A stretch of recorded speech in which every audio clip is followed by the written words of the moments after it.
গতকাল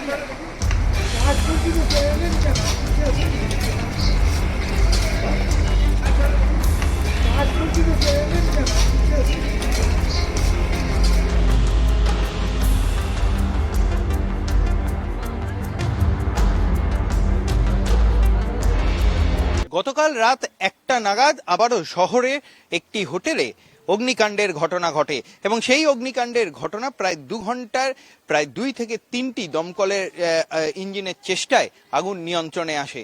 যদিও এই যে হোটেলটি রয়েছে সেই হোটেলে বেশ কয়েকজন পর্যটক তারা কিন্তু ছিলেন এবং প্রায় 40 থেকে 50 জন পর্যটককে খবর পাওয়ার সাথে সাথেই তাদেরকে নামিয়ে নিয়ে আসা হয়। কেউ হতাহত হয়নি এমনটাই কিন্তু জানা গিয়েছে। যে কিভাবে আগুন লাগলো গোটা বিষয়টি কিন্তু তদন্ত করে দেখছে পুলিশ এবং দমকল। যদিও দমকলের প্রাথমিক অনুমান কোনোভাবে শর্ট সার্কিট থেকে আগুন লেগে থাকতে পারে, যদিও গোটা বিষয়টি তদন্তের পরেই স্পষ্ট হবে এমনটাই কিন্তু জানা গিয়েছে।